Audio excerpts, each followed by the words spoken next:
I'm Pete Rwankole for Fuse TV, and I'm here with the Meligrove Band, who just finished playing. Gentlemen, how you doing so far? Good. Very, very wet and sweaty, perspiring. Yeah, I'm sweating a lot, but I think it probably looks cool, right? Yes, that's what Okay. Yeah, I'm with him. Everything he said.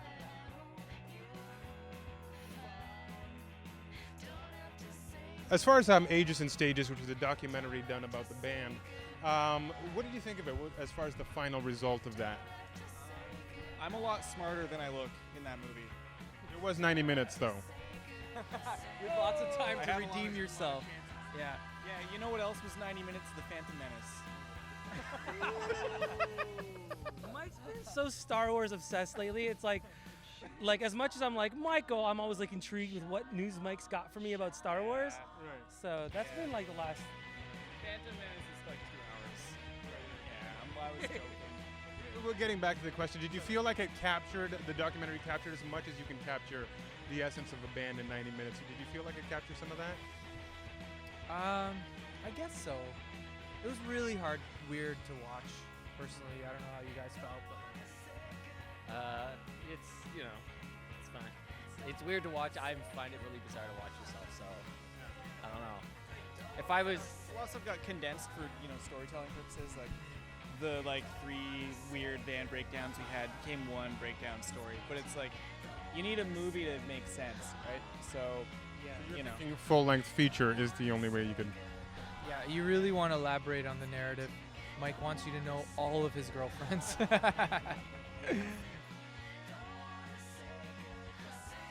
So when it comes down to stuff like as far as the concepts or the ideas behind the songwriting, so what informs some of that as far as this latest album?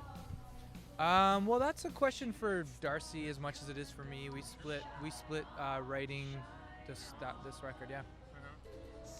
Yeah, I don't know. I think I've heard other people answer this question, and I've answered this question myself. But it's like I always feel like it's always different. Like I don't want to sound cheesy, but what informs somebody to draw a cool picture or call a loved one?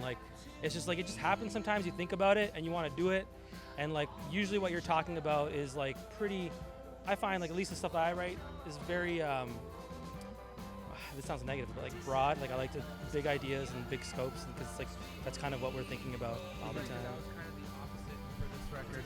For me, it was literally the opposite. I was more the last few albums we did were very heavy in other players. We would need a trombone, we would need a violin, we might need extra people to play with us. So for writing this record, my tunes at least, I was just what can I sit down and play on a guitar and get from A to Z and do the whole thing if I had to myself, and then add a couple, just the band kind of thing.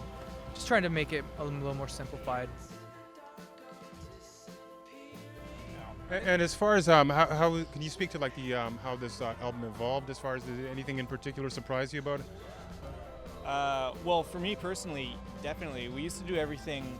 We used to do all our bed tracks live. So I'd be in the room with Darcy playing drums, playing bass.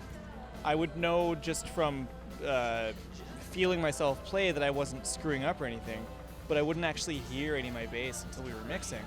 This time, I got to take.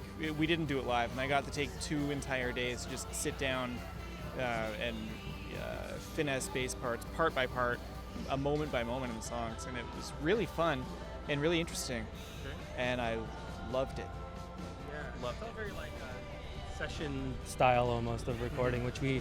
Yeah, it's Darcy and I and Jose, who was doing the beds. We, especially Jay was there too for a lot of it. We'd sit in a circle and be like, okay, what do we need? What do we need the bass to do in this part of the song? And it would be, we'd debate parts and stuff. It was great. Good outcome though, man. Yeah. It was successful. It was really, it was cool. It was fun. It was good.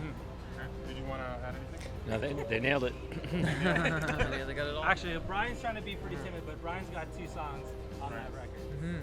You wanna talk about that a little bit? I just found my spirit animal. I stayed up for 72 days straight. Is that you? Yeah, and all I did was You look better than. just sunlight, and just I would spend hours at a time just swearing. Man, I love it. And then it's just the song just came out. The song's just beautiful. So getting past that, for anybody who's never had the pleasure of seeing one of your live shows, how would you go about describing it? It's changed a lot over the years. When we first started playing, every show had to be a unique spectacle of some sort. So we would like, hey, this time we'll bring a pinata and we'll smash it at that song and throw bagels at everybody. Or, yeah, that budget. Oh yeah, yeah. Oh yeah. When the budget was getting low, we would just we would fill the pinata with like pennies and batteries. It was good, like expired batteries. Stale popcorn kernels. Yeah. It's all about the smash. It's all about the smash with the pinata. Right. Showbiz. That's what showbiz is. And I was just gonna say, and now I'm at least for myself, I feel like I'm more focused on like what I'm playing. Whereas the old days, I wouldn't be shy to swing my guitar around and have like 10 bum notes. Now I'm more about like, I don't want to screw up. That's not the coolest thing to admit though, is it? There you go.